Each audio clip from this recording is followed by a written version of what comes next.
Hello les amis, j'espère que vous allez bien. Ici c'est Virginie de Just Essentiel et je suis super contente de vous retrouver dans une nouvelle vidéo sur l'univers.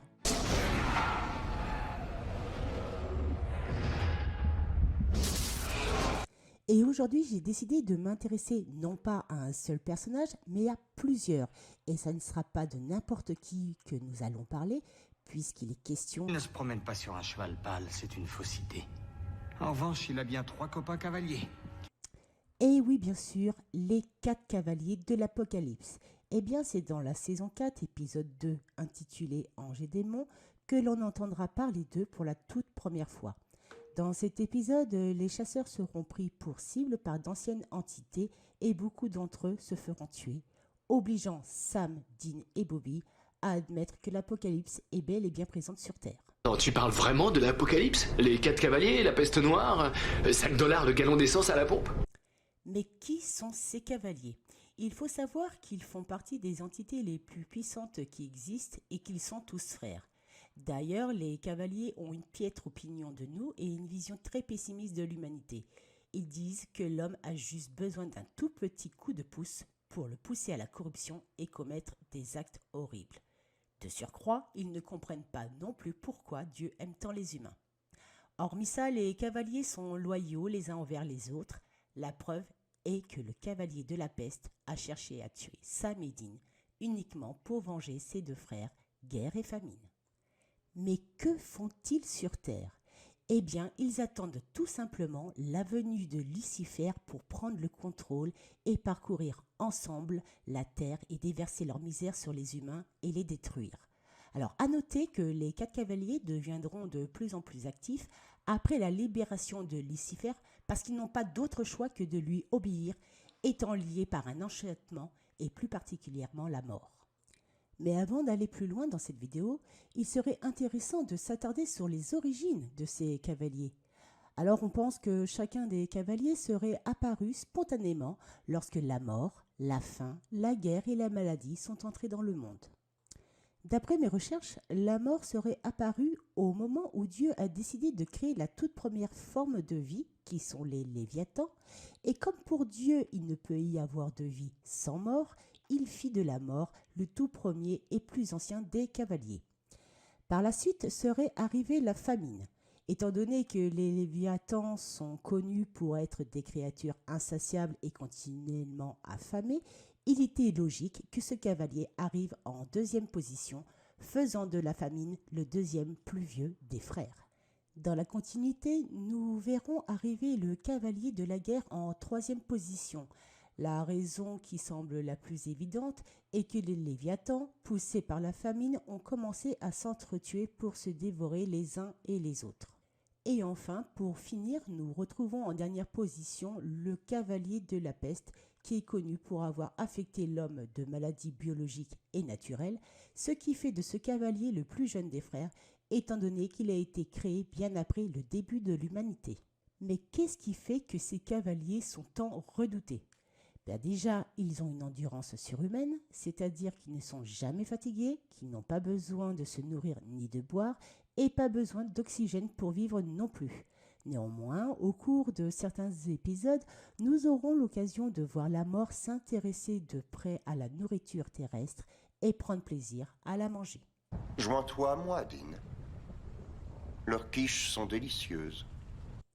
Il faut aussi savoir qu'à la base, les cavaliers sont des entités invisibles et peuvent prendre forme humaine en se métamorphosant s'ils le souhaitent. Ils pratiquent la téléportation, les cavaliers pouvant voyager d'un endroit à un autre.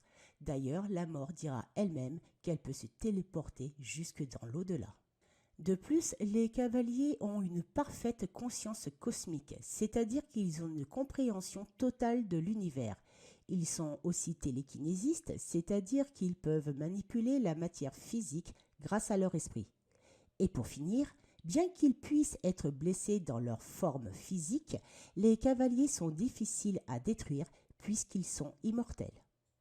Mais qu'en est-il pour leurs anneaux ? Chaque cavalier a un anneau qui leur est propre afin de canaliser leur pouvoir et prendre forme humaine. Et même si cela ne les tue pas, le fait de séparer les cavaliers de leur anneau permet au moins de les faire disparaître. Mais pas que, puisque dans la saison 5, épisode 19, intitulé Le Panthéon, nous apprenons de la bouche de Gabriel que les anneaux sont en réalité des clés qui servent à ouvrir la cage de Lucifer. Les clés. Au pluriel. 4 clés en tout. Enfin, 4 bagues. Celles des cavaliers. Mais revenons-en à nos 4 cavaliers et plus particulièrement la guerre. On sait qu'il apparaît au cours de la saison 5, épisode 2, intitulé « Premier pas vers l'enfer », et son rôle est interprété par Titus Welliver. Alors, que dire sur la guerre? Qu'il est tout simplement l'incarnation du conflit et des conflits. Dans l'épisode qui lui est consacré, le cavalier de la guerre apparaît sous les traits d'un homme appelé Roger et conduit une Ford Mustang rouge qui fait référence à sa monture dans la Bible. Son travail consiste à utiliser son anneau pour générer des hallucinations, faisant croire aux gens que les autres personnes sont possédées par les démons. La guerre aime agir indirectement en induisant la panique chez les humains, puis les laissant finalement s'entretuer.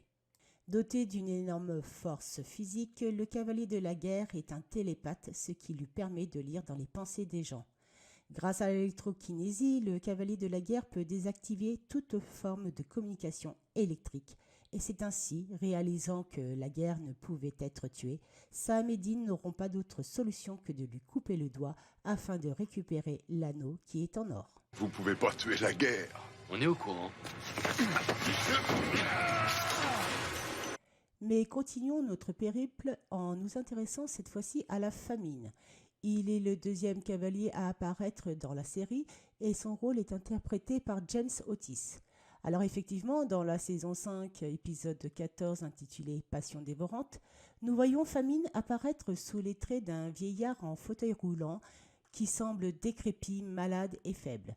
Son état précaire s'explique par les améliorations agricoles qui font reculer la famine, obligeant le cavalier à se déplacer constamment avec des démons pour prendre soin de lui en attendant qu'il soit totalement régénéré. Alors, que peut-on dire de Famine? Qu'il est tout simplement l'incarnation de la faim et du désir sous toutes ses formes, c'est-à-dire sexe, argent, pouvoir, nourriture. Famine a toujours faim et dévore les âmes de ses victimes, mais pas que.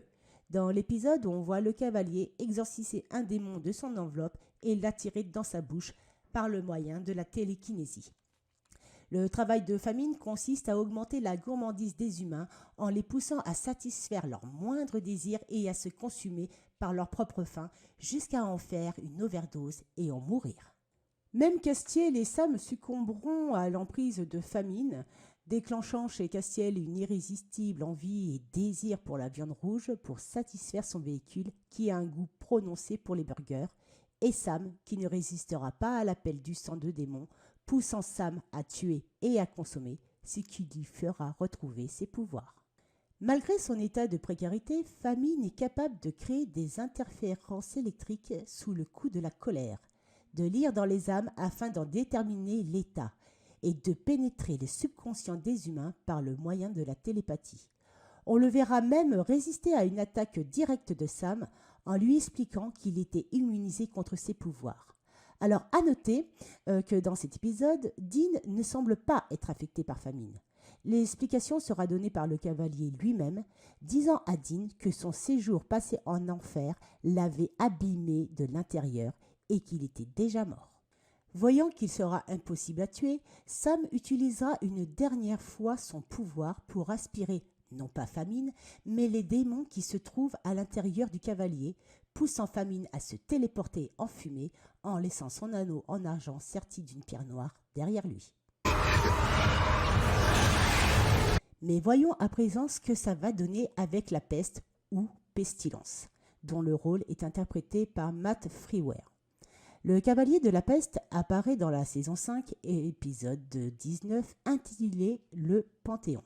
Il prend la forme d'un homme visiblement très malade et se déplace dans une vieille voiture verdâtre continuellement entourée d'une nuée de mouches. Mais qui est la peste? Il est tout simplement l'incarnation de la maladie. Sa domination sur la maladie lui permet d'infecter tout le monde, son but étant de parcourir la Terre afin de contaminer un maximum de personnes avec son virus. Dans l'épisode 21, intitulé La 11e heure, la peste se fait passer pour le Dr Green, travaillant dans un hôpital. Grâce à la biokinésie, le cavalier peut créer, manipuler et contrôler des maladies afin d'infecter instantanément un être humain et le faire mourir. Plus tard, on apprendra par Crowley que le véritable but de la peste était de contaminer les gens de la grippe A afin de créer à grande échelle un vaccin contenant le virus croatoan qui est une arme bactériologique. Même Sam et Dean seront victimes des désagréments de la maladie au fur et à mesure qu'ils approcheront de la peste. Ils seront pris de vertiges, de toux importantes, cracheront du sang et finiront même par perdre connaissance. Finalement, ça sera Castiel, affaibli, qui mettra fin au cavalier pestilence en lui coupant le doigt et récupérer l'anneau d'or serti d'une pierre verte. À noter que si Castiel n'avait pas perdu ses pouvoirs à ce moment-là, il n'aurait jamais subi les conséquences de la maladie, les anges semblant être immunisés contre ce genre d'attaque. Et voilà, nous en arrivons au dernier des cavaliers, la mort. Très bien interprété par Julian Riching. Il apparaît également dans l'épisode 21, la 11e heure, sous les traits d'un homme de bonne famille, riche, tout habillé de noir. On le voit arriver à Chicago en voiture dans une superbe Cadillac Eldorado blanche pour réduire la ville en cendres par le moyen d'une tempête. Et ça sera la première fois que Dean se retrouvera face à lui. La mort se montrera toujours gentille et patiente envers Dean et lui expliquera que contrairement à ses frères, il ne semble pas prendre parti à l'Apocalypse, n'appréciant guère Lucifer, le qualifiant d'enfant gâté qui fait un caprice. Seulement la mort est liée par un sortilège à Lucifer et aimerait en être débarrassé. Il proposera à Dean un marché, réenfermer Lucifer dans sa cage contre son anneau qui est en argent serti d'une pierre blanche.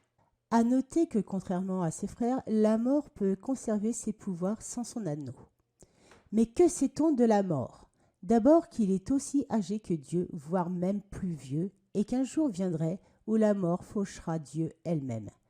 Il est capable de provoquer la mort de quelqu'un rien qu'en le frôlant grâce à la nécrokinésie, exception faite pour les ténèbres. On sait aussi qu'il est capable de manipuler la météo. La preuve est qu'il a voulu détruire Chicago, mais pas que, puisqu'il dit être à l'origine du déluge. Mais revenons-en à la saison 6, épisode 11, intitulé « Rendez-vous avec la mort ». Dean fera appel à la mort pour faire sortir l'âme de Sam qui est retenue prisonnière dans la cage de Lucifer. Le cavalier acceptera de faire une exception à condition que Dean se mette à sa place le temps d'une journée. Dean acceptera le compromis mais finira par échouer. Néanmoins, la mort ira jusque dans la cage de Lucifer récupérer l'âme de Sam. Ce qui nous permettra de découvrir que la mort est capable de manipuler les âmes, mais aussi les mémoires. C'est-à-dire que la mort remettra l'âme de Sam dans son corps et sera capable de déformer la réalité de Sam en effaçant provisoirement sa mémoire grâce à un mur fictif placé dans son esprit. Mais poursuivons. Dans la saison 7, épisode 1, intitulé « Les Léviathans », nous verrons Sam, Dean et Bobby entraver la mort avec des chaînes, obligeant celle-ci à leur obéir. Dans la précipitation des choses, Dean demandera à la mort de tuer Dieu. Seulement, Castiel, possédé par les Léviathans, interviendra avant, libérant la mort de son entrave. Plus tard dans l'épisode, Dean aura une discussion avec la mort au sujet des Léviathans. Le cavalier expliquera qu'il est primordial que ces monstres retournent au purgatoire et que pour les aider, il était prêt à faire apparaître une éclipse en temps voulu. Une fois de plus, la mort nous dévoile un autre de ses pouvoirs qui est l'omnipotence, c'est-à-dire le pouvoir de modifier le cosmos. Cette fameuse porte ne peut s'ouvrir que lors d'une éclipse. Elle a déjà eu lieu. J'en provoquerai une autre. Dans la saison 9, épisode 1, intitulé « Bienvenue sur Terre », on voit la mort faire une très courte apparition. Effectivement, Sam, plongé dans un coma suite à la rupture du mur dans son esprit, demandera à la mort de l'emmener définitivement avec lui sans possibilité de résurrection avant de se rétracter au dernier moment. Alors, petite info que j'avais complètement oublié de préciser, c'est sur la présence de la mort sur Terre. Il faut savoir qu'elle se manifeste toujours par une foule de faucheuses dont elle est le maître. Mais voyons dans la saison 10, épisode 23, intitulé Ex Nihilo. Dean invoquera la mort et lui demandera de le tuer. Seulement la mort refusera de le faire, car Dean porte la marque de Caïn, qui est une malédiction. En d'autres termes, personne ne peut le tuer, pas même la mort. Néanmoins, le cavalier expliquera à Dean que la marque de Caïn est à la fois un verrou et une clé qui sert à enfermer les ténèbres. La mort se verra proposer à Dean de l'emmener très loin de cette terre afin qu'il ne nuise à personne, à condition de tuer Sam. Dean acceptera, ne voyant pas d'autre solution. Pour cette occasion, la mort prêtera sa faux à Dean pour exécuter Sam. Mais à la dernière minute, Dean fauchera la mort en retournant la faux contre son maître, réduisant la mort en poussière. Alors à noter que dès l'instant où la mort a été vaincue, elle a été instantanément remplacée par une faucheuse. Aussi, après que la faucheuse Billy ait été tuée par Castiel dans la saison 12, épisode 9, elle est ainsi devenue la nouvelle mort. Et voilà les amis, cette vidéo sur les 4 cavaliers de l'Apocalypse est à présent terminée. Sachez qu'elle n'a pas été simple à réaliser. Alors si elle vous a plu, dites-le dans les commentaires. Et si vous voulez en savoir plus, n'hésitez pas à aller faire un tour sur ma chaîne où d'autres personnages vous attendent.